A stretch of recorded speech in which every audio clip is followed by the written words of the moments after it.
Bismillah. Assalamualaikum warahmatullahi wabarakatuh. Alhamdulillahil kabiril muta'al al-mustabtahi bihamdihi wa thana'i alaihi kullu amrin zibal. Ashhadu an la ilaha illallah wahdahu la syarika lah, ahmaduhu ala kulli hal, wa ashhadu anna Muhammadan abduhu wa rasuluh, azimul khisal kabirul fi'al, sallallahu alaihi wa ala sairil al wa ashabihi wa man tabi'ahum bi ihsanin ila yaumil ma'al. Amma ba'du, fattaqullaha ayyuhal muslimuna haqqat taqwa wa raqibuhu fis sirri wan najwa, fa inna ajsadana 'ala an-nari la taqwa, wa tazawwadu fa inna khairaz zadi taqwa. Bapak dan ibu-ibu, saudara-saudara dan saudari-saudari kaum muslimin dan muslimat, baik yang hadir di Masjid Umar bin Al-Khattab radhiyallahu ta'ala anhu di apa nama tempat? Kampak. Berarti pakai kaf ya, Kampak. Ada hamsnya. Masya Allah. Ini dari bahasa Arab nampaknya. Baik. Pangkal Pinang, yang mudah-mudahan senantiasa selalu senang kita memuji Allah Subhanahu wa taala, karena setelah diwafatkan dikembali hidup, wafat kecil. Wallazi yatawaffal anfusa hina mautiha wallati lam tamut fi manamiha. Allah yang telah mewafatkan jiwa-jiwa ketika matinya atau yang tak mati sewaktu tidurnya. Oleh sebab itu doa kita selepas tidur, alhamdulillahilladzi ahyana ba'dama amatana wa ilaihin nusyur.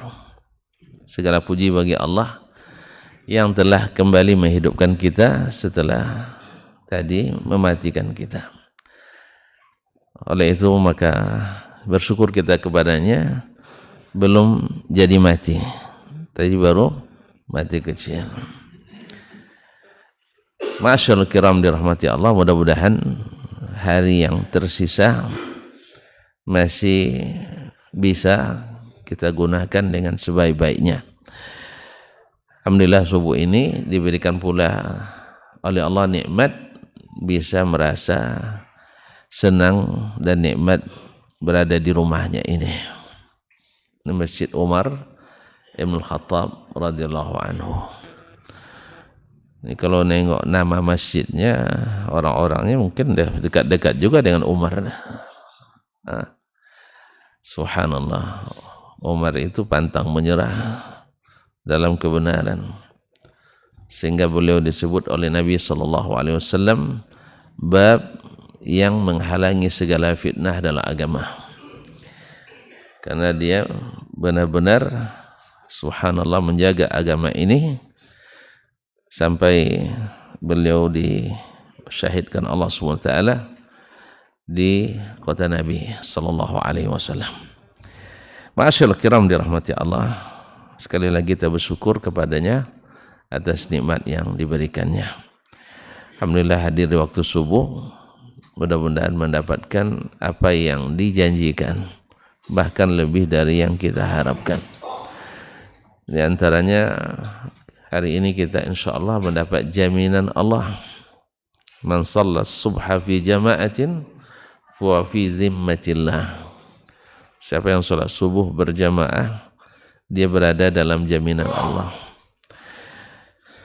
Kemudian semoga Allah jadikan juga penerang jalan kita di akhirat, karena berjalan di waktu gelap ke rumah-rumah Allah mendapatkan cahaya yang sempurna dan terang di hari kiamat nanti. Subhanallah. Mudah-mudahan dengan iman, dengan keikhlasan. Salawat dan salam kepada baginda Nabi SAW yang mudah-mudahan Allah mudahkan hati ini mencintainya dengan sesungguhnya, dengan bil qalb wal qalam, dengan hati dan fisik kita. Semoga dengan demikian kita diizinkan untuk bertemu dengannya di akhirat atau diberikan berita yang menggembirakan semasa di dunia, yaitu melalui mimpi bertemu dengannya. Sebelumnya sebelum masuk ke pembahasan, kabarnya tidak lama ini, hanya sampai selesai. Iya, kan tidak lama kan? Insya Allah sampai selesai. Dan jangan khawatir, saya sudah pasang alarm, walaupun sering melanggar juga. Ya sudah pasang tadi jam 6:08. Nah, kalau nanti terlanggar juga insya Allah sampai 15 lah. Ada 15 itu batas akhir yang diberikan oleh panitia. Cuman karena mulai agak lambat dikit, ada injury time-nya. Semoga Allah mudahkan. Sebelumnya juga saya minta izin, mohon maaf kepada para tuan guru, para buya, para ustadz, para ustazah, nyai, umi dan sebagainya, para alim ulama, cerdik pandai. Ya, saya bukan karena cerdik dan bukan karena pandai, ulama pun belum, tapi sama-sama menuntut ilmu kita. Oleh sebab itu saya minta izin, untuk sedikit berbicara. Kalau tuan-tuan mau menggantikan boleh juga, tidak ada masalah. Nah, ya mana tahu Ustaz, kami lagi ya. Nah, untuk membicarakan sesuatu yang judulnya telah diberikan, bermimpi bertemu Nabi SAW. Kaum muslimin dan muslimat dirahmati Allah, sesungguhnya Nabi SAW dalam hadis riwayat Imam Al-Bukhari dan selainnya, dan Imam Muslim dan selain keduanya, meriwayatkan atau menyebutkan bahwasanya mimpi bertemu beliau adalah hak.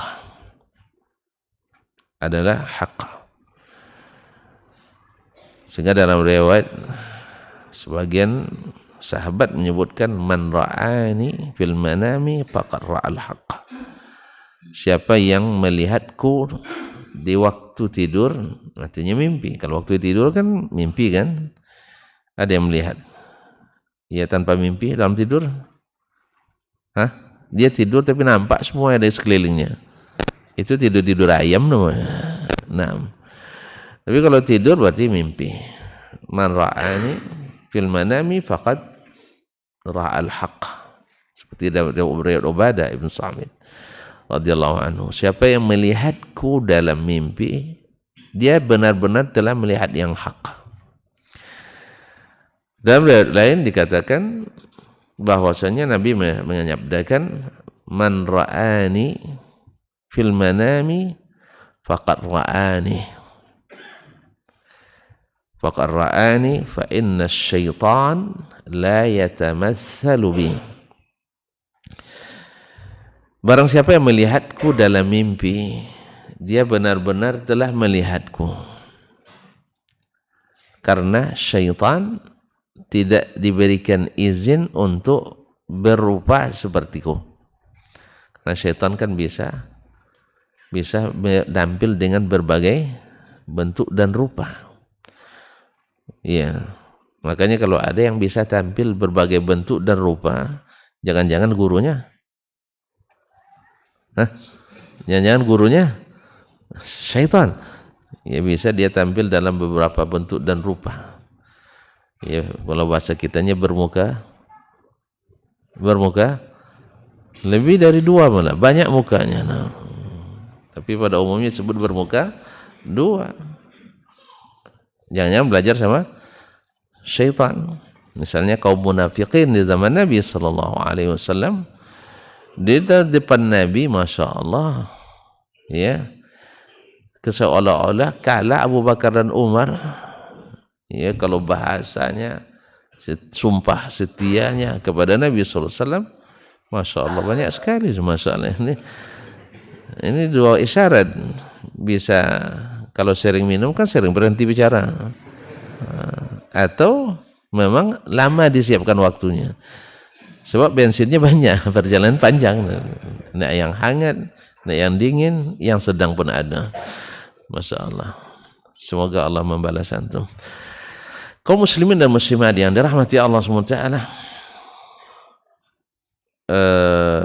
ini gara-gara air rusak juga konsentrasi, apalagi gara-gara makan ya. Kaum muslimin dan muslimat dirahmati Allah. Sampai di mana tadi saya? Hah? Antum langsung itu yang ingatnya. Enggak. Jadi tadi seolah-olah mereka bermuka dua, seolah di depan Nabi lebih hebat dari Abu Bakar dan Umar. Begitu kaum munafikin.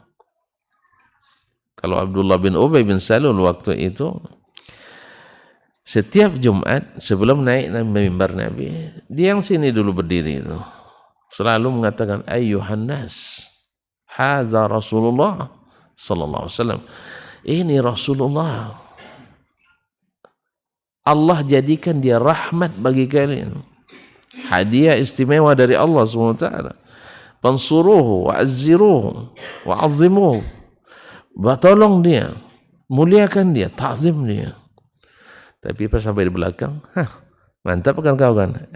Bahasa kamu pelase. Jadi kan, begitulah mereka bermuka dua. Syaitan Allah berikan kemampuan untuk tampil dalam berbagai rupa, tetapi untuk menyerupai Nabi SAW tidak dapat izin. Seperti dikatakan oleh Imam Ibnu Hajar rahimahullah. Makna daripada la yatamatsalu bi, la yu'zanu lahu ay yatasawwar bi surati Rasulillah sallallahu alaihi wasallam. Dia tidak diberikan izin oleh Allah untuk menyerupai Nabi alaihi salatu wassalam.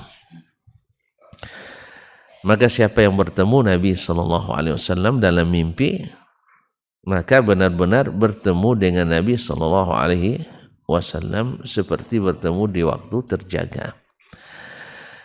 Dalam satu lafaz, karena itu ikhtilaf riwayat, ada yang mengatakan bahwa dalam satu riwayat, man ra'ani fil manam fasayarani fil yaqadah. Fasayarani fil yaqadah. Siapa yang melihatku dalam mimpi, dia akan melihatkan pula aku di waktu fil yaqadah, di waktu bangun.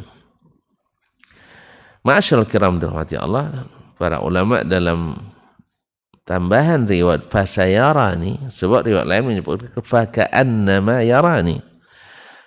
Ya, lafaz salah satu lafaznya faka'annama yarani, seolah-olah melihatkunya di waktu bangun. Jadi seperti apa dia melihat dalam mimpi? Ya seperti itulah Nabi SAW kalau antum melihatnya di waktu itu bangun. Kalimat di situ faka'annama, seolah-olah, berarti tidak langsung. Cuma adalah fasayarani fil yaqadha. Siapa yang melihatku di waktu mimpi, dia pasti akan melihatku di waktu terjaga. Ma'asyiral kiram dirahmati Allah SWT. Nah, di sini terjadi beberapa paham atau beberapa sikap ulama dalam melihat riwayat ini. Ada yang mengatakan riwayat ini tidak tersebut dalam riwayat yang dianggap sebagai ziyadah atau tambahan yang tidak sahih. Tidak sahih. Sebab riwayat-riwayat para a'immah, para imam yang masyhur, bahwa lafaznya adalah faka'annama yarani fil yaqadha. Seolah-olah dia melihatku dalam keadaan terjaga. Kemudian bagi yang menganggap andainya itu sahih riwayat fasayarani fil yaqadhah, dia akan melihatku dalam mimpi, dalam terjaga, maka para ulama berbeda dalam menafsirkannya. Disebut oleh Ibnu Battal misalnya, Al-Maliki rahimahullah ta'ala, bahwasanya ini berlaku pada zaman Nabi masih hidup. Ya, kalau andainya tambahan itu sahih. Tapi sebagian besar tidak mensahihkan tambahan itu. Karena makhraj hadisnya satu. Nah, jadi tambahan ini dianggap tambahan yang tidak sahih. Seandainya sahih, maknanya adalah berlaku pada zaman Nabi sallallahu alaihi wasallam masih hidup. Siapa yang melihatku di waktu tidur atau mimpi, nanti Allah akan mudahkan dia berjumpa denganku di waktu terjaga. Jadi sahabat misalnya mimpi dia bertemu Nabi dan mimpi bertemu Nabi sallallahu alaihi wasallam, lalu besoknya atau beberapa hari setelah Allah takdirkan dia bertemu dengan Nabi sallallahu alaihi wasallam. Kalau ini tidak ada masalah, tafsir seperti ini tidak ada masalah. Ada yang mengatakan bahwasanya dia akan bertemu melihat Nabi sallallahu alaihi wasallam, benar-benar melihat Nabi sallallahu alaihi wasallam pada hari kiamat. Pada hari kiamat. Cuman seperti kata sebagian ulama seperti Ibnu Hajar mengatakan ini kalau ini tidak ada sifat khususnya. Apa sebab? Karena seluruh kaum muslimin akan bertemu dengan Nabi pada hari kiamat. Ya, kalau antum tidak dapat ketemu sekarang, insyaallah besok ketemu. Tidak pernah mimpi ketemu Nabi? Belum ya? Jangan coba-coba bohong. Masa sampai pembahasan nanti. Kalau sudah tidak ketemu sekarang, insyaallah atas istiqamah kita di atas jalannya, kita akan dekat dengannya di akhirat nanti. Nah, ada yang mengatakan seluruh orang Islam pasti akan bertemu dengan Nabi sallallahu alaihi wasallam pada hari kiamat nanti. Berarti ada kekhususan, dijawab oleh yang lain. Tidak ada kekhususan antara yang melihat Nabi dari kejauhan dengan yang melihat Nabi lalu didekatkan. Sebab nanti kita akan bertemu dengan Nabi di tepi telaga. Ana faratukum alal haud. Saya akan mendahului kalian ke tepi telaga. Di mana? Telaga Al-Kautsar. Di mana posisinya? Pada mahsyar. Di mana pada mahsyar? Rahasia. Nah, Adul Mahsyar, Adul Syam. Tapi sebelum itu terjadi, itu sebelum melintas di atas sirat ala matni jahannam. Sebelum melintas as-sirat. Waktu itu kita haus. Haus enggak waktu itu? Sangat haus. Kenapa tidak? Antum matahari sekarang jaraknya dari kita berapa meter? Kilo aja penghitung, apa meter lagi kan? Gila aja gitu sih. Berapa katanya jarak matahari dengan bumi? Sangat jauh. Setuju saya, sangat jauh. Berapa? Menurut perkiraan kan ada yang ukur kan? Alat ukurnya juga belum ada. Tapi menurut perkiraan berapa juta kilometer? 300 juta. Kira-kira atau ini merewayatkan juga pakai kira-kira kan? Oke lah, saya terima 300 juta ya, 300 juta. Cahaya, bukan kilometer. Allah. Gimana cara mengukurnya itu? Nah, kaum muslimin dan muslimat. Pokoknya jauh sekali. Tapi gerahnya luar biasa, apalagi di Bangkok. Iya kan? Nah, panas di sini. Orangnya sejuk, alhamdulillah. Kaum muslimin dan muslimat. Panas. Apalagi nanti hari itu matahari jarak 2 mil. 2 mil itu kalau 1 mil 1,68 kilometer ya. Iya. Nah, berarti 2 kali 1,6 sekitar 3 kilometer lebih sedikit. Dekat. Gimana kita bercucuran keringat hari itu sampai ada yang tenggelam oleh keringat sendiri sesuai amal masing-masing. Oh gimana Ustaz? Kan tempatnya sama. Ya tempat sama rasa tidak sama. Bisa tempat sama rasa tidak sama. Sebagaimana kita ngaji juga. Ada yang di tempat yang sama rasa kadang tidak sama. Ada yang merasa Masya Allah panjanglah ceramahnya. Ada yang merasa awak nak keluar tapi malu pula. Macam-macam rasa. Dan ini yang akan menentukan rasa nanti di sana. Rasa, belajar bagaimana sunnah Nabi SAW itu yang menentukan rasa kita nanti di sana. Kalau rasanya senang luar biasa, gembira mendengar firman Allah, sabda Nabi SAW, maka di saat itu yang menentukan rasa kita nanti di akhirat. Masyaallah kiram dirahmati Allah. Nanti kita akan bertemu Nabi di tepi telaga. Ada yang tertolak, ada yang diterima. Siapa yang ditolak? Hah?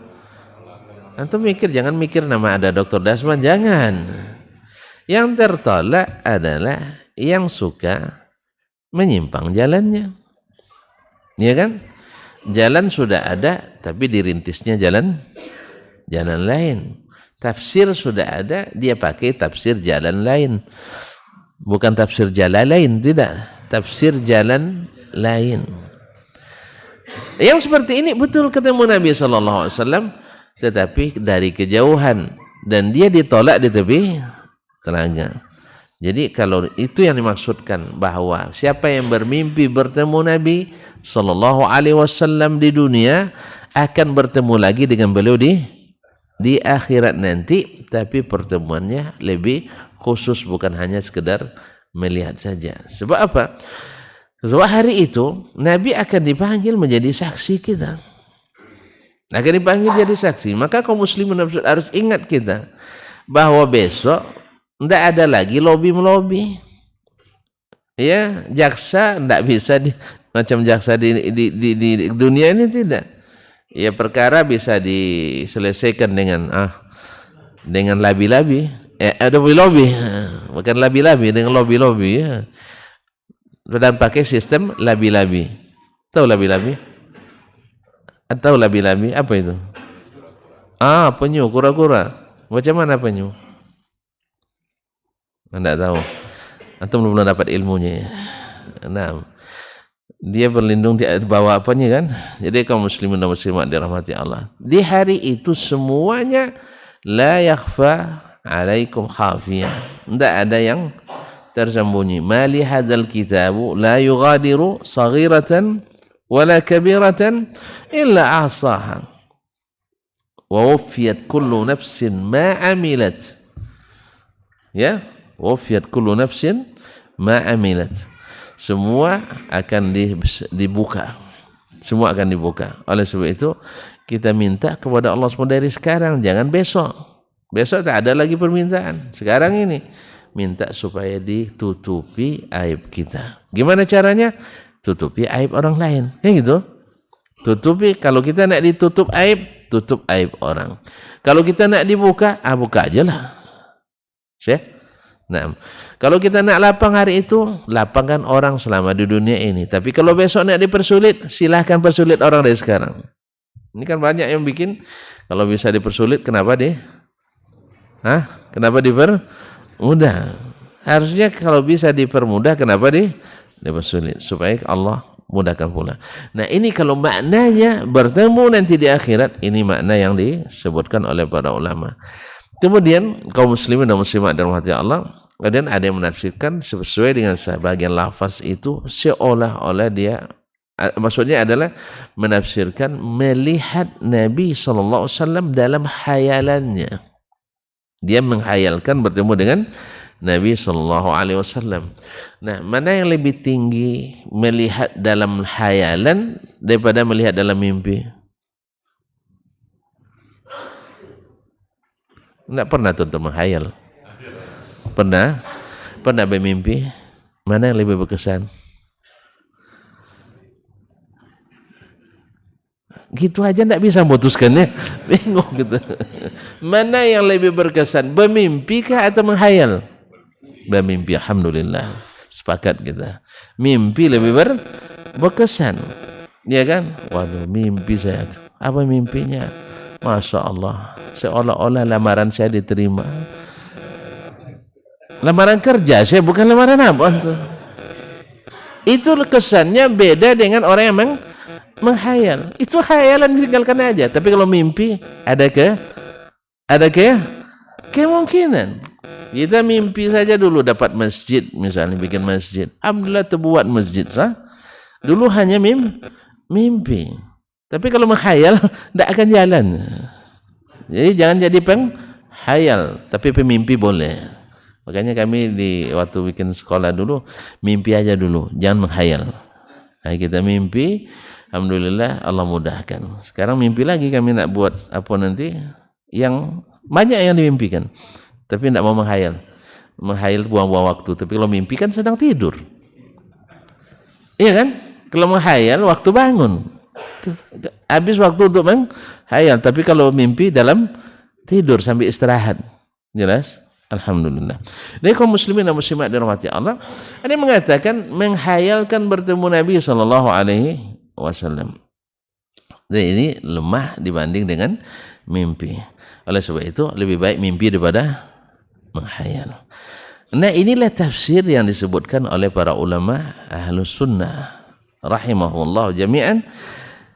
Kemudian ada tafsir yang di luar itu, yaitu bisa bertemu Nabi langsung secara terjaga, dengan makna seperti sahabat dulu bertemu dengan Nabi sallallahu alaihi wasallam.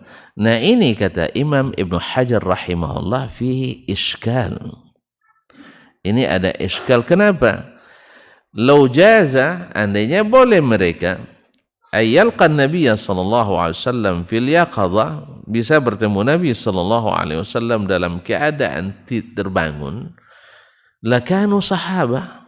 Berarti siapapun yang bermimpi dengan Nabi SAW lalu bertemu dengannya secara fisik seperti bertemu orang hidup dengan orang hidup, berarti mereka adalah sahabat. Kalau gitu banyak sahabat yang masih hidup lagi. Berarti masih banyak sahabat yang masih hidup. Nah, ini kaum muslimin dan muslimat disebutkan oleh Imam Al-Qurtubi rahimahullah, la yujad habzat tafsir. Tafsir yang seperti ini tak ditemukan kecuali di kalangan al-mutasawwifah. Orang-orang sufi. Orang-orang sufi. Kaum muslimin dan muslimat dirahmati Allah. Nah, dari sini bercabanglah berbagai masalah dan klaim. Berbagai masalah dan klaim. Karena kalau bertemu Nabi SAW dalam keadaan terjaga, tentu dia akan membawa sabda. Nah, kalau dia membawa sabda, berarti kan berlaku. Harus diamalkan.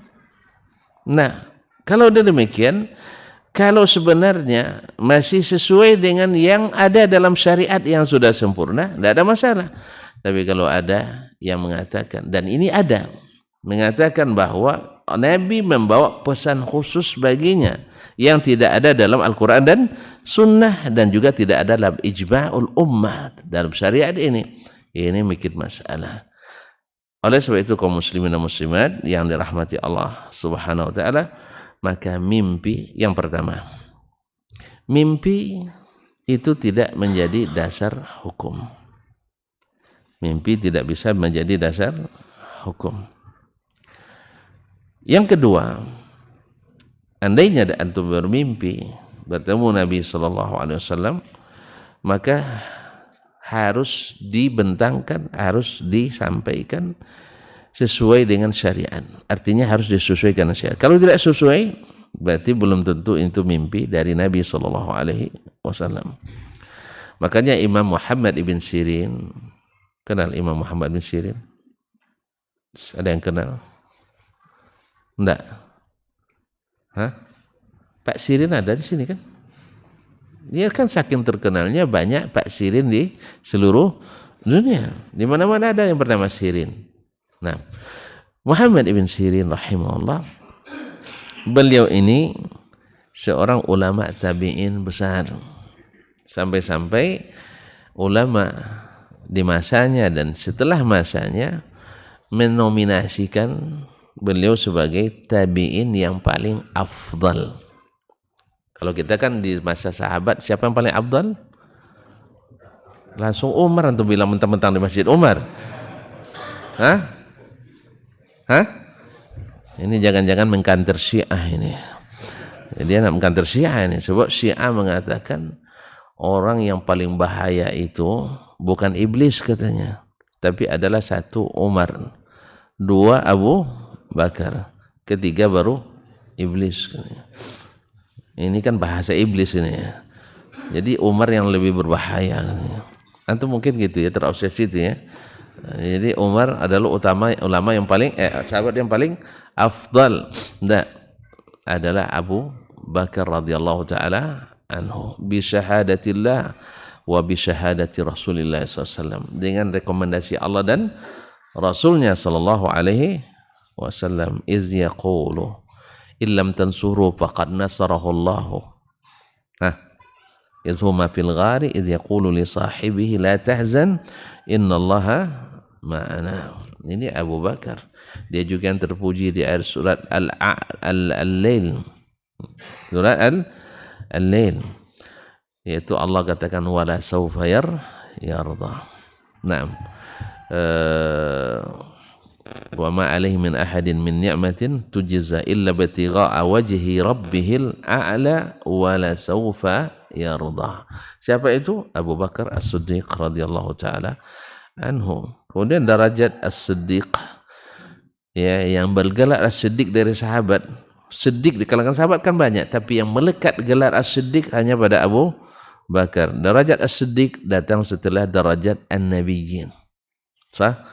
Wa may yuti'illaha war rasul fa ulaika ma'al ladzina an'ama Allahu 'alaihim minan nabiyyin was-siddiqin wasyuhada'i was-salihin. Jadi Abu Bakar. Setelah itu Umar, setelah Utsman, setelah itu Ali radhiyallahu anhu. Dah jelas ini di kalangan Ahlussunnah ijma'. Sekarang di kalangan tabi'in, siapa tabi'in yang paling afdal? Nah, khilaf. Belum lagi, baru ada yang mengatakan Ibnu Sirin. Ada yang mengatakan Sa'id ibn Musayyib Al-Qurashi Al-Madani Abu Muhammad. Ada yang mengatakan Uwais Al-Qarni. Ada yang mengatakan Hasan Al-Basri. Ada Pak Hasan Basri? Pak Hasan Basri tunjuk tangan. Tidak ada. Pak Uwais Al-Qarni? Subhanallah, tidak sampai ke sini nama beliau ya. Nah, Pak Uwais Al-Qarni ada. Taib. Pak Sa'id bin Musayyib. Pak Sa'id ada? Tidak ada juga. Alhamdulillah, saya bebas dari segala tuntutan. Kaum muslimin yang tadi Ibn Sirin kan tidak ada juga. Nah, ada yang menjagokan Muhammad ibn Sirin. Walaupun kebanyakan ulama mendahulukan Sa'id ibn Musayyib yang di Madinah. Salah satu dari fuqaha Madinah yang 7 di masa tabi'in. Intinya Muhammad ibn Sirin rahimahullah afdalut tabi'in min afdalit tabi'in mengatakan dia kan terkenal dengan menakwilkan mimpi. Menakwilkan mimpi. Kalau ada yang mengatakan kepadanya, saya melihat Rasul sallallahu alaihi wasallam dalam mimpi. Lalu katanya, sibhuli, tolong sebutkan seperti apa yang kamu lihat. Subhanallah. Karena apa? Harus ulama menyebutkan wajib hukumnya yang mengatakan bertemu Nabi disesuaikan dengan sifat yang tersebut dalam riwayat yang sahih Asy-Syama'il Al-Muhammadiyah, dalam sifat-sifat Nabi sallallahu alaihi wasallam seperti yang diriwayatkan dari Ali bin Abi Thalib radhiyallahu taala anhu, sifatnya tentang bagaimana wajahnya, bagaimana lihyanya, bagaimana mulutnya, bagaimana semuanya harus sesuai dengan itu. Kalau tidak berarti bukan Bukan Nabi sallallahu alaihi wasallam. Bukan Nabi sallallahu alaihi wasallam. Nanti kita bahas tentang orang yang mengklaim bertemu Nabi banyak. Jangankan mengklaim bertemu Nabi, mengklaim jadi Nabi juga banyak. Jadi apa payahnya saya bertemu Nabi, tapi masalahnya dia jujur atau tidak. Nah sekarang kita bahas tentang masalah benar nggak Nabi lihat, maka dilihat dari sifat Nabi alaihi salatu wassalam. Maka Muhammad bin Sirin katakan, tunjukkan kepadaku seperti apa yang kamu lihat. Kalau ada yang ceritakan bahwa Nabi sallallahu alaihi wasallam itu orangnya pertengahan, tidak terlalu tinggi, tidak pula pendek. Nah, benar. Kemudian tebal alisnya, benar. Mulutnya sedikit besar, giginya rapi teratur. Pokoknya rambutnya tidak lurus dan tidak pula keriting jad, tapi adalah ikan dan sebahu. Lalu ketika dia bilang, pas dia bicara pakai bahasa Ocu, katanya. Tahu bahasa Ocu? Bahasa orang Kampar? Tidak tahu juga. Bahasa Bangka. Bahasa Bangka Belitung. Betul kalau itu. Kalau dia bicara tidak pakai bahasa Arab. Nabi bahasanya apa? Bahasa Arab. Jadi kalau ada nanti yang mimpi bahasa apanya, walaupun bahasa kromo Inggil, berarti bukan Nabi sallallahu alaihi wasallam. Jelas ya? Dia berbahasa Arab. Nah, loh, saya tidak pandai bahasa Arab. Kalau yang namanya mimpi, antum pandai bahasa Arab. Kan ada orang mimpi, Masya Allah, saya ketemu Raja Salman, katanya. Saya pula penterjemahnya, katanya. Padahal dia tidak pandai bahasa Arab. Kadang-kadang ini bunga tidur menghayal, dia kan, menghayal bisa jadi penterjemah Raja Salman, tiba-tiba masuk dalam mimpi. Karena mimpi seperti disebutkan oleh para ulama, ada mimpi karena terbawa pikiran. Ini seperti yang ceritakan oleh Syekh Muhammad Hassan dari Mesir. Ada seorang murid minta kepada gurunya, tolong ajarkan ke saya bagaimana mimpi bertemu Nabi sallallahu alaihi wasallam. Lalu kata syekhnya, nanti malam kamu ke rumah. Datang ke rumah, malam di rumah saya. Habis itu ajarkan saya tidak ajarkan kamu sekarang. Sekarang kita makan dulu. Disuruh makan. Sengaja dibuat oleh Syekh makanan yang banyak garamnya. Kalau banyak garam, masin lah. Kalau masin, kalau masin, makanan masin. Apa yang antum butuhkan? Ya minum lah. Masa tidak pernah makan itu, subhanallah. Masin, tentu dia minta minum. Syekh sengaja tidak siapkan minum. Syekh, ada air Syekh? Tidak boleh minum. Tidak boleh minum. Pokoknya makanannya serba asin dan tidak boleh minum. Habis itu tidur. Tidurlah nanti sebelum subuh. Pokoknya di waktu dini hari saya bangunkan kamu. Gimana? Lalu habisnya makan tanpa minum. Apa yang dia pikir sebelum tidur? Air. Airnya sebelum subuh dibangun koles. Bangun. Ya, bangun. Gimana mimpi kamu semalam? Mimpi ketemu Nabi? Enggak, katanya. Tapi mimpi enggak? Ada mimpi saya. Apa mimpinya? Saya seolah berenang di sungai. Air sangat banyak sekali. Apa sebab? Karena pikirannya sebelum tidur air. Jadi air, sehingga mimpi dalam air. Jadi kalau antum bermimpi atau banyak berpikir tentang sesuatu, bisa terbawa ke tidur. Ini seperti yang disebutkan oleh para ulama, ada mimpi yang datang karena pikiran selalu kepadanya. Makanya kalau ada anak muda mimpikan anak mudi, misalnya, kalau dia selalu pikir tentang itu, jangan terlalu harap, Masya Allah kami sudah akad nikah di KUA, katanya. Bukan, itu pikiran antum. Dia belum tentu mau terima. Jelas? Nah, kaum muslimin, ada yang mimpi adalah hadiah dari Allah Subhanahu wa taala. Ini mungkin mimpi bertemu seperti tadi, mimpi bertemu Nabi sallallahu alaihi wasallam, atau mimpi lain yang sama sekali tidak kita pikirkan dan ternyata terjadi setelahnya seperti yang kita lihat dalam mimpi tadi. Dan yang ketiga, ada yang dari syaitan, permain dari syaitan.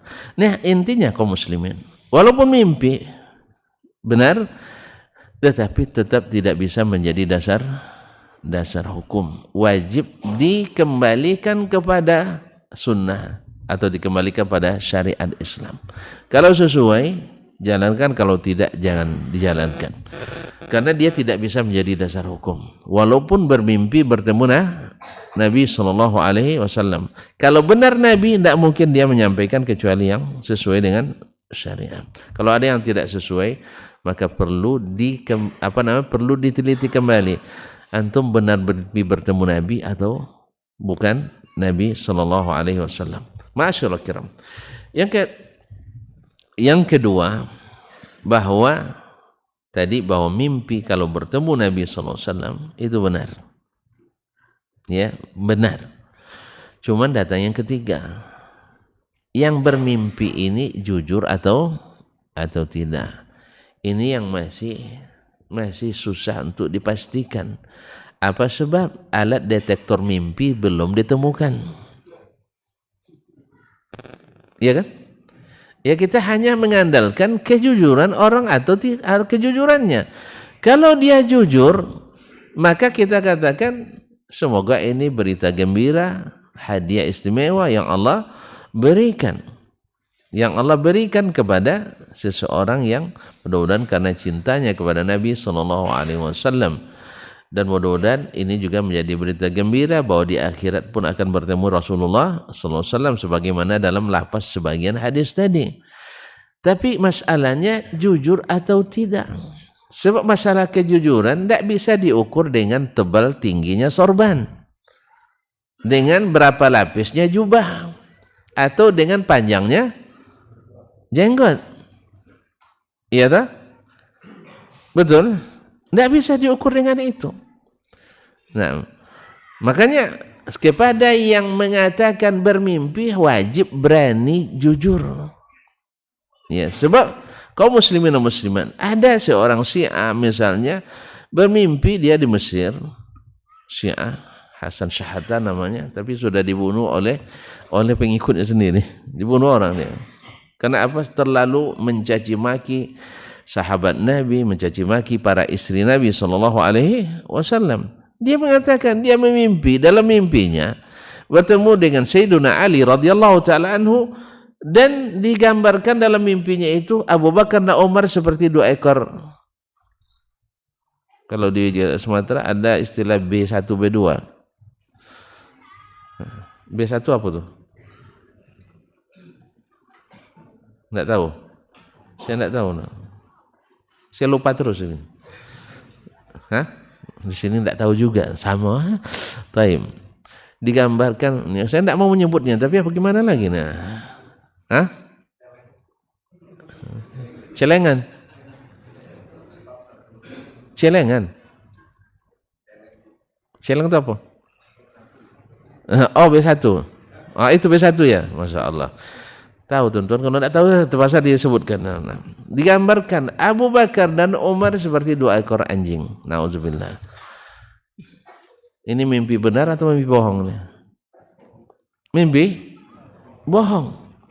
Kan penghinaan terhadap Abu Bakar dan Umar radhiyallahu anhu. Ini memang bohong pembohong. Yang namanya Syiah aslinya bohong. Kalau tidak bohong, berarti tidak, bukan Syiah.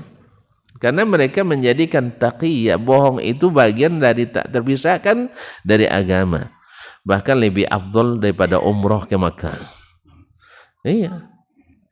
Bahkan di dalam sebagian riwayat disebutkan dalam mereka, kalau tidak pernah bertaqiyah selama hidupnya, tidak dapat syafaat Rasul sallallahu alaihi wasallam. Masya Allah. Kalau tidak pandai bohong, tidak dapat syafaat. Padahal Nabi sallallahu alaihi wasallam melarang berbohong sekalipun bercanda. Sekalipun bercanda. Makanya ini yang bermimpi jujur atau tidak. Yang bermimpi jujur atau tidak. Sebab seperti yang saya katakan, kejujuran tidak diukur dengan penampilan. Berapa banyak orang yang penampilannya Masya Allah seperti Syekh Kabir, ya, Syekh Kabir. Nah, mimpi, dia tampilannya seperti orang yang ahli zuhud dan sebagainya, tetapi bohong berapi-api, bahasa asap dari mulutnya. Kenapa tidak? Kalau tonton nanti mengaji tentang pemalsuan hadis Nabi SAW, tidak sedikit orang berbohong memalsukan hadis orang-orang dari kalangan orang-orang saleh, ahli ibadah. Nah, gimana tuh? Ahli ibadah tapi berbohong memalsukan hadis. Seperti Nuh bin Abi Maryam atau Maisarah bin Abdi Rabbi. Kenapa dia berbohong? Nah, kenapa dia berbohong? Orang ahli ibadah berbohong untuk apa biasanya? Hah? Bukan. Dia melihat fenomena orang tidak mau lagi rajin beribadah baca Quran. Akhirnya karena dia bukan orang yang berilmu mumpuni, akhirnya dikarangnya lah hadis-hadis tentang fadilat Al-Quran. Fadilat surah Al-Fatihah, fadilat surah Al-Baqarah, fadilat surah Al-Imran, sehingga 114 surat itu lengkap kumpulan hadis tentang fadilatnya. Keluarlah kitab atau keluar catatan hadis-hadis fadilat surat-surat Al-Quranul Karim. Ditanya, kenapa mempalsukan?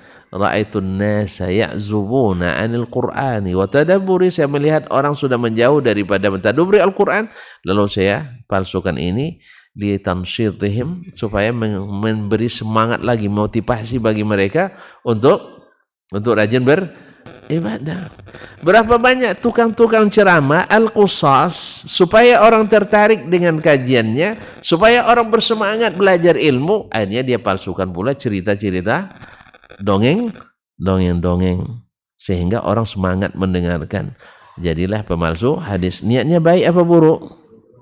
Niatnya baik atau buruk? Niatnya baik. Niatnya baik supaya orang ikut ngaji. Dan jangan-jangan juga sebagian daripada masyayikh yang kurang bertakwa pada Allah SWT atau kurang ilmu. Karena ilmu, kalau kita ibadah tanpa ilmu, sering kita dengan niat baik berbuat sesuatu yang tidak baik. Niatnya untuk mendekatkan diri pada Allah, lalu dikarang sebuah ibadah tertentu. Bukankah begitu? Berapa banyak ibadah-ibadah yang tidak ada di dalam tuntunan Allah dan Rasul sallallahu alaihi wasallam, lalu dibuat oleh orang. Yang buat biasanya siapa? Ya syekh. Bukan orang-orang yang tidak bukan orang-orang yang tidak beragama. Biasanya orang taat. Niatnya apa? Niatnya baik, supaya orang semakin bersemangat untuk beribadah kepada Allah SWT. Lalu dia buat amalan-amalan tertentu. Bohong atau tidak? Bohong. Dia sengaja bohong? Sengaja. Tapi niatnya baik? Baik. Berbohong dengan niat baik boleh? Khilafnya. Nah, khilaf katanya. Berbohong dengan niat baik, apalagi atas nama Allah dan Rasul, dosa besar. Dosa besar. Nah, mungkin saja sebagian orang mengklaim bahwa supaya orang rajin bersolawat ke Nabi SAW, lalu dia mengatakan dengan bersolawat ke Nabi langsung dapat mimpi bertemu Nabi SAW. Saya saja baca salat tertentu selalu mimpi bertemu Nabi. Bahkan ada yang mengklaim bertemu Nabi setiap hari, bahkan setiap saat. Ya, seperti Al-Haqqani mengaku bahwa dia selalu menghadiri semacam simposium internasional seluruh Nabi dan Rasul yang sudah diutus 140.000 sekian atau 124.000 Nabi dan Rasul. Setiap hari beradakan rapat dengan beliau. Masya Allah. Ini kalau bisa memangkas biaya G20 ini. Iya. Kalau tonton punya ini, sehingga tidak perlu lagi ada APBN untuk acara atau event yang besar seperti ini. Apa sebab? Dia dengan baca selawat tertentu langsung bertemu dengan puluhan ribu nabi dan rasul pernah diutus. Niatnya baik. Baik supaya orang ikut jalan yang sudah dia rintis karena dia beribadah dengan niat baik. Maka di sinilah pentingnya kaum muslimin dan muslimat kita untuk beribadah mengikut Nabi sallallahu alaihi wasallam dan tidak sembarang mengatakan sesuatu dalam agama ini. Sebab Nabi katakan man kadzaba alayya muta'ammidan falyatabawwa maq'adahu minan nar. Siapa yang berbohong atas namaku sengaja, siapkan tempat duduknya di neraka. Nah, kemungkinan orang dengan klaim mimpi bertemu Nabi supaya orang semakin semangat dengannya, dengan kajiannya, sehingga dia mengklaim bahwasanya selalu bertemu dengan Nabi sallallahu alaihi wasallam. Nah, masalahnya hari ini belum ada ditemukan alat detektor mimpi. Dan sayangnya kita dengan sorban yang tinggi, sal yang panjang, jenggot yang sudah memutih, mohon maaf, nah, memutih, kita sudah menganggapnya sebagai syekh. Sedangkan yang tidak pakai sorban, tidak pakai sal, ya kan, jenggot sedikit pulanya, ya kan, kemudian kacau pula bentuknya. Nah, bagi orang yang tak mengaji, nah ini jenggotnya tidak tumbuh tentu apa, itu syekh besar yang mengatakan bertemu Nabi SAW setiap hari. Kalau syekh kalian kan tidak ditemu Nabi, apa sebab amalnya tidak diterima katanya. Kalau syekh kami amalnya diterima, maka selalu dapat ketemu Nabi SAW. Ini kan semuanya klaim, tidak ada alat untuk membuktikannya. Baru terlihat nanti ketika akhirat. Oleh sebab itu kaum muslimin, maka kita harus harus merujuk kepada Nabi alaihi salatu wassalam. Kalau dia sebut bertemu Nabi, harus rujuk kepada sifat-sifat Nabi sallallahu alaihi wasallam. Yang kedua, harus merujuk ke Nabi amalan yang dilakukan. Sebab keanehan yang terjadi tidak selamanya mukjizat atau karamah, tapi bisa saja sihir atau kahana. Berapa banyak orang dengan nama kiai punya punya keanehan-keanehan yang bisa menipu masyarakat awam, ternyata dia kerjasama dengan syaitan. Tidak sedikit yang kerjasama dengan syaitan. Yang ketiga, kaum muslimin dan muslimat, seperti kata Imam Syafi'i rahimahullah ta'ala, bahwa bukan perkataan Imam Syafi'i, kata sebagian ulama, bahwa mimpi itu mesti dalam keadaan tidur, bukan tidur ayam. Ya, kalau tidur ayam itu namanya tadi apa? Hayalan. Kalau hayalan ada hakikatnya? Tidak. Kalau mimpi ada hakikatnya? Ada. Hayalan tidak ada hakikatnya. Kalau mimpi ada hakikatnya. Seperti kata Nabi SAW. Dan Nabi pasti benar. Yang bermimpi belum tentu semuanya benar. Yang ketiga, yang keempat, kaum muslimin dan muslimat, tidak ada amalan-amalan yang disebutkan Nabi, siapa yang mengamalkan ini dia akan bertemu denganku. Tapi bisa saja orang mengamalkan sunnah Nabi sallallahu alaihi wasallam, ya, kemudian selalu hatinya terpaut dengan Nabi sallallahu alaihi wasallam, sehingga terpikir selalu seperti tadi, karena mimpi tidur sebelum minum terpikir air, sehingga dia mimpi bertemu air. Andainya kita setiap hari memikirkan Nabi SAW dengan penuh ta'zim dan dengan sukarela dan ikhlas mencintainya, mengamalkan sunnah-sunnahnya, menegakkan ajarannya, Allah berikan minhah ini, Allah berikan hadiah ini kepada kita. Mudah-mudahan itu tanda bahwa cinta kita diterima. Sebab kata Umar bin Khattab, laisa sya'nu an tuhib walakin asya'na an tuhab. Masalahnya bukan klaim mencintai. Semua orang boleh mengatakan mencintai, tetapi yang masalah besar kamu dicintai atau tidak. Nah, kalau dapat dengan tetap istiqamah di atas jalannya, dan ketika mimpi itu benar seperti apa adanya, bukan pengakuan, karena memang syaitan tidak bisa menyerupai Nabi, tetapi orang yang bermimpi ini tahu tidak model Nabi, ya kan? Jangankan syaitan mengaku sebagai Nabi, syaitan juga datang mengaku jadi Tuhan kepada orang yang tidak mengenali itu Tuhan. Ma'asyiral kiram dirahmati Allah. Barangkali tuan-tuan masih ingat kisah sebagian masyayikh ulama ahli sunnah, misalnya Syekh Abdul Qadir Al-Jilani rahimahullah ta'ala, seperti yang disebutkan oleh Imam Az-Zahabi. Beliau dalam satu perjalanan di waktu malam di padang Sahara sendirian, dia tiba-tiba di tengah gelap malam itu turun cahaya dari atas.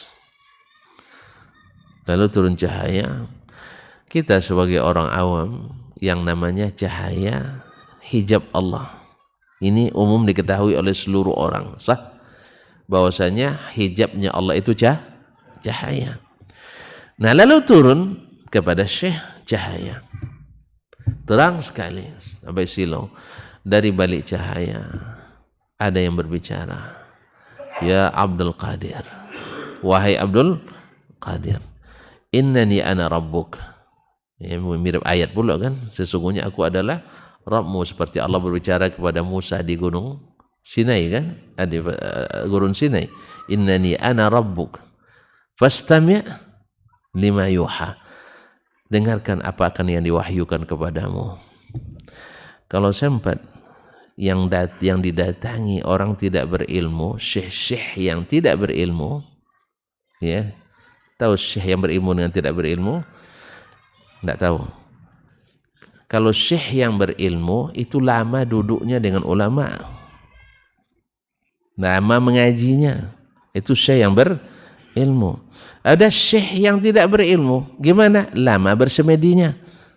Itu aja bedanya, lama bersemedinya. Maka yang belajar ilmu, Nabi yang katakan innamal ilmu bitta'allum, ilmu itu dengan ta'allum. Sallallahu alaihi wasallam, ilmu itu dengan belajar, harus beradu lutut dengan ulama. Tapi dengan bersemedi, adu lutut sendiri, maka ada lagi istilah nanti, ini kan subhat lagi, ilmu laduni kata. Ilmu laduni itu ada, benar, cuman bukan diberikan pada orang yang tak berilmu sama sekali. Tidak pernah nuntut ilmu tiba-tiba bersemedi dapat ilmu laduni seolah-olah wahyu, bukan wahyu, itu wangsit itu. Nah, ilmu laduni ada betul, tapi yang diajarkan Allah, ya kan? Kan Nabi Khadir yang ngaku, kan di situ ilmu laduni dari Nabi Khadir, dia dapat wahyu dari Allah melalui malaikat Jibril. Ada gurunya? Ada gurunya? Tidak ada. Tapi malaikat Jibril yang bawa. Berarti siapa gurunya? Malaikat. Ini buka bab lain lagi nampaknya. Kaum muslimin dan muslimat, ini akan ada bab lagi. Sebagian orang mengatakan tidak ada gurunya, katanya sikit gurunya. Kan ada yang fitnah terhadap Syekh Al-Albani hari ini kan, Masya Allah. Kenapa Albani yang difitnah? Sebab Syekh Albani itu tidak ada yang menyamainya hari ini tentang ilmu hadis dan teguhnya terhadap sunnah, sehingga yang tak bisa menyamai memfitnah beliau. Oh, tidak ada gurunya katanya, tidak ada gurunya. Tapi yang pertama, tidak ada gurunya, ini omong kosong, sebab ayahnya ulama besar mazhab Hanafi. Yang bicara tidak ada gurunya itu, tamat tidak kitab-kitab sampai selesai dengan guru? Tidak ada yang tamat kan? Kalau hanya belajar di pondok biasa tidak ada kitab yang tamat yang saya tahu, ya. Tidak ada kitab. Habis waktu. Saya matikan dulu. Kaum muslimin dan muslimat dirahmati Allah SWT, dari kita tamat. Kalau dia tamat kitab-kitab Hanafi, kitab-kitab usul dalam Hanafi, tamat dengan ayahnya. Pamannya juga orang ulama besar di Syam waktu itu. Nah, guru Nabi juga gurunya hanya satu. Nabi gurunya hanya satu, siapa? Allamahu syadidul quwa. Tapi ada yang berani menandingi Nabi? Hah? Ada yang berani mengatakan bahwa ilmunya lebih tinggi dari ilmu Nabi? Nggak ada. Taib, sahabat gurunya berapa? Abu Bakar, berapa gurunya? Satu. Siapa? Rasulullah SAW. Jadi bukan banyaknya guru, mutunya guru. Mutunya guru. Berapa banyak orang gurunya dikit, tetapi masalah ilmunya membukit. Tapi berapa banyak orang yang gurunya masya Allah besar-besar kayak bukit, tapi isinya hanya sedikit. Jadi bukan banyak guru masalahnya, mutu guru tadi. Intinya kaum sampai ke situ kaum muslimin. Ya, jadi cerita tadi ketika syekh yang didatangi oleh yang tadi, nah siapa yang di dalam cahaya tadi atau di balik cahaya tadi? Siapa? Syaitan. Di mana dia tahu? Karena dia berilmu. Lalu apa kata Syekh Abdul Qadir Al-Jilani rahimahullah? Kadzabta ya adu Allah. Kamu bohong wahai musuh Allah. Berani-berani bantah Allah ya. Kan itu lagi. Kamu bohong musuh Allah, bukan Allah. Apa sebab? Dia berilmu satu. Dia tahu kaum muslimin dan muslimat dirahmati Allah SWT bahwa tidak ada lagi yang menerima wahyu setelah Nabi wafat. Tidak ada lagi yang bisa menerima wahyu setelah Nabi wafat.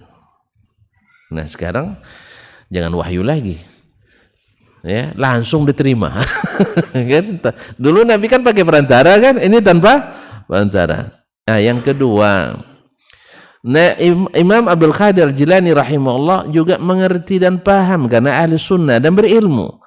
Apa katanya? Dia tahu bahwasanya tidak ada orang yang diajak Allah berbicara langsung di dunia ini kecuali Nabi Musa. Sehingga keistimewaan Nabi Musa, Allah berbicara langsung kepadanya. Nabi yang lain melalui perantara wahyu. Kalau ini tidak langsung, Nabi Musa menerima, mendengar, Allah langsung berbicara kepadanya. Yang ketiga, kalau tak ada wahyu lagi, berarti tidak ada lagi Nabi setelahnya. Kalau ada wahyu berarti jadi Nabi. Padahal Nabi SAW sudah katakan, saya penutup para Nabi. Kalau sempat Abdul Qadir dapat wahyu berarti dia jadi Nabi lagi. Allahumma musta'an. Akhirnya apa kata syaitan? Kamu hebat Abdul Qadir. Sudah banyak syekh yang saya sesatkan dengan cara sepertinya. Dia bilang syekh. Apa sebab? Syekh yang dapat ilmu semedi tadi, yang tidak belajar ilmu tentang bagaimana Al-Quran Sunnah Nabi SAW. Dia modalnya hanyalah menyepi, bersemedi, duduk, menghayal, melamun, habis itu dapat ilmu. Tidak, ilmu itu harus dipelajari. Kaum muslimin dan muslimat dirahmati Allah. Untung yang didatangi adalah Syekh Abdul Qadir Al-Jilani. Kalau syekh yang lain didatangi yang tidak berilmu, dia bilang sudah saya sesatkan syekh dengan cara seperti ini, sehingga ada klaim ilmu yang namanya ilmu kasyaf. Ilmu kasyaf, terbuka hijab antara dia dengan Allah, sehingga dia bisa melihat, menyatu dengan zat ilahi. Auzubillah daripada kesesatan ini. Dan itu dibawa ke orang awam kehebatan, tapi dibawa ke orang berilmu kedustaan. Kalau ini diceritakan kepada orang bahwa saya kasyaf, terbuka kasyaf. Kalau kami di Kampar itu ada Ulu Kasok namanya, ya, tempat pebukitan, tempat pemandangannya bagus ya. Jadi dia dapat ilmu kasyaf di Ulu Kasok itu mungkin, di atas itu. Allahumma musta'an. Kaum muslimin, jadi mengklaim bahwa, coba lihat kaum muslimin, sebab kedustaan itu selalu menghilangkan syariat.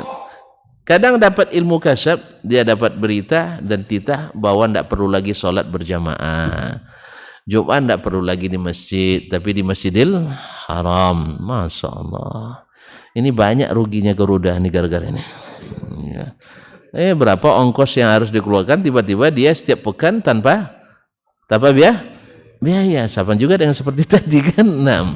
Kaum muslimin,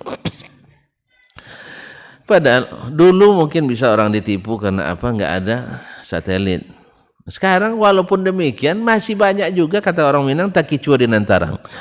Ya sudah jelas Makkah seperti itu. kita selesai Jumat, sudah asar pula di sana baru Jumat. Nah, Syekh ini berangkatnya jam 11. Ya kan sama nih kita berangkatnya. Mana tuh? Pagi Jumat, mana Masjidil Haram katanya. Nah, awak ke Masjid Baitul Salam atau Masjid Umar bin Khattab misalnya kan. Apa sampai di rumah lebih duluan pula dia sampai di rumah. Udah makan siang pula. Coba balik tuh. Ya kalian di sini kan khutbahnya lama-lama. Masjidil Haram cepat. Aduh. Dulu memang mudah tertipu kita. Apa pasal? Kita nggak tahu ternyata di Masjidil Haram waktunya mundur 4 jam. Tapi dengan model sekarang pun masih banyak juga yang percaya dan tertipu gara-gara itu. Apa sebab? Pokoknya tetap kambing walaupun terbang. Pernah cerita kambing terbang? Tahu kan? Alhamdulillah aku dah tahu. Masya Allah, tabarakallah. Tapi kaum muslimin dan muslimat dirahmati Allah. Jadi walaupun orang mengaku bermimpi, mimpi bukan dasar hukum. Dan mudah-mudahan siapa yang dapat itu tanda bahwa Allah menerima cintanya. Semoga juga nanti bertemu Nabi SAW. Yang ketiga, reputasi kita menentukan kebenaran dan kejujuran. Ada orang yang jujur, alhamdulillah. Tapi ada orang yang tidak jujur. Dan kejujuran ukurannya bukan sorban, ya, bukan pakaian, bukan penampilan, tapi adalah apa yang sebenarnya kejadian yang terjadi. Kalau dia jujur, ya kita katakan selamat, Anda dapat hadiah. Mudah-mudahan nanti betul-betul yang nyata di akhirat nanti. Tetapi tentu saja yang menjadi patokan bagaimana kita serius menegakkan aturan dan ajaran Nabi SAW. Oleh sebab itu, ada sebagian orang menasihati gimana untuk bertemu atau usaha bertemu dengan Nabi. Tentu saja, Allah Ta'ala alam, ya pertama, kemungkinan itu diberikan pada orang istiqamah di atas agamanya. Ya, istiqamah di atas agamanya. Yang kedua, senang-sering mengucapkan salawat kepadanya. Tapi kan tidak ada kata Nabi SAW kalau ucap salawat ini itu kalian ketemu saya, tidak ada. Ya, tapi mudah-mudahan karena dengan bersalawat kepadanya otomatis kita selalu ingat dengannya. Kalau ingat dengannya, tentu saja mudah-mudahan terbawa ke dalam mimpi. Yang ketiga, kaum muslimin dan muslimat yang dirahmati Allah Subhanahu wa taala, mencintai Nabi SAW dengan sebenar-benarnya, bukan dengan lagu. Kalau lagu cinta, semakin banyak belagu, semakin banyak bohongnya. Oleh sebab itu orang berbohong selalu disebut belagu. Betul kan? Asal ada orang pembohong, mulai dia bicara, lah balagu lu orang tuh katanya. Dah belagu pula abang tuh, iya kan? Makanya lagu selalu isinya kebohongan. Sebab lagu itu selalu bahasa hiperbola. Termasuk madaih terhadap Nabi banyak bahasa berlebihan.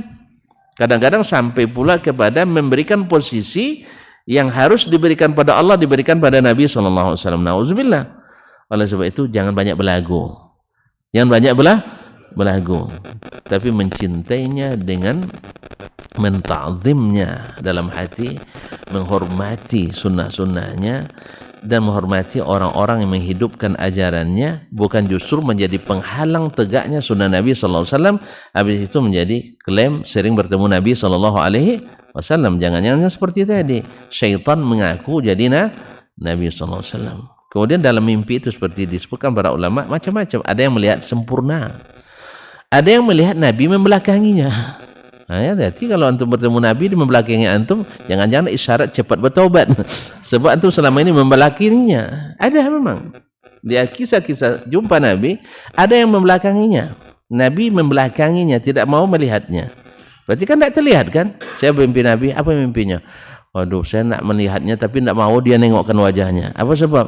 Lari saya dia berpaling juga dia. Berarti ada yang tidak disukainya diri antum barangkali. Ya kan, menghalangi sunnah-sunnah Nabi SAW. Bisa saja antum bermimpi, tapi mimpinya sebaliknya. Jelas, Nabi marah dan membelakangi antum. Itu tidak semua mimpi artinya baik. Bisa saja artinya buruk. Wallahu ta'ala alam. Yang keempat, bersering-sering berdoa kepada Allah SWT semoga dipertemukan. khususnya nanti di tepi telaga.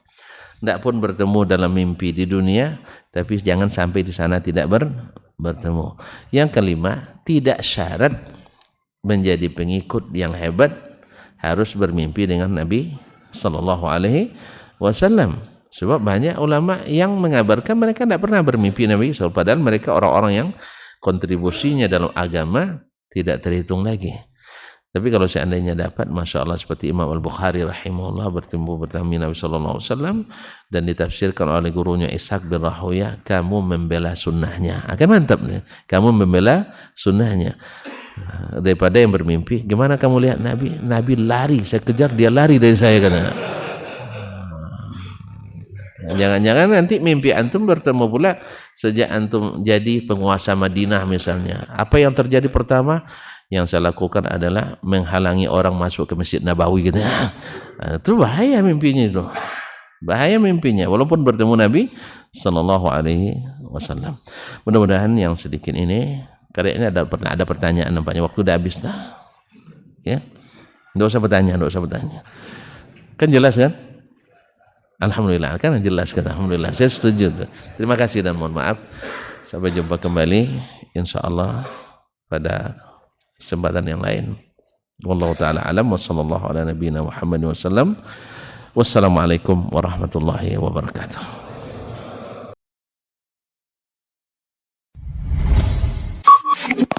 Ikuti dan hadirilah Daurah Ilmiah Islam Safari Dakwah Bangka Belitung. Daurah Ilmiah Islam Safari Dakwah Bangka Belitung. Ustadz Dr. Dasman Yahya Ma'ali LCMA Hafizahullahu Ta'ala. Ustadz Dr. Dasman Yahya Ma'ali LCMA Hafizahullahu Ta'ala.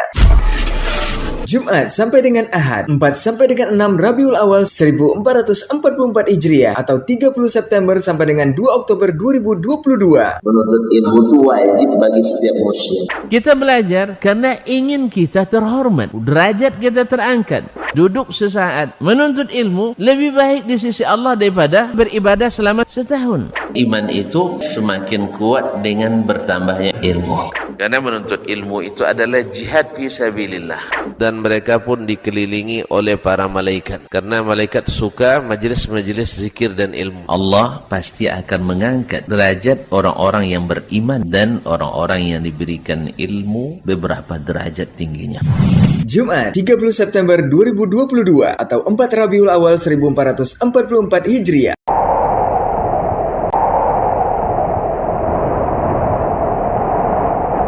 Khutbah Jumat Masjid As-Sunnah Jalan Cempaka, Kelurahan Dul, Kecamatan Pangkalan Baru, Kabupaten Bangka Tengah. Ba'da maghrib sampai dengan jam 20.15 waktu Indonesia Barat. Berlemah lemutlah sesama ahlu sunnah.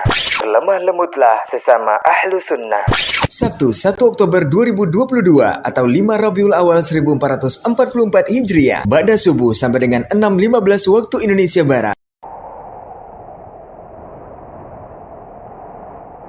Masjid Umar bin Khattab, Jalan Kampekulan, Jeramah Gantung, Pangkal Pinang. Mimpi bertemu Nabi. Jam 9.30 sampai dengan 11.45 waktu Indonesia Barat. Masjid Siratul Rahim, Jalan Mayor Syafri Rahman, Koba, Bangka Tengah. Wali Allah menurut sunnah. Ba'da maghrib sampai dengan 20.15 waktu Indonesia Barat. Masjid Darul Ikhwan, Jalan Batin Tikal, Pasar Pagi, Pangkal Pinang. Kenali sunnah, maka engkau akan mengenali bid'ah.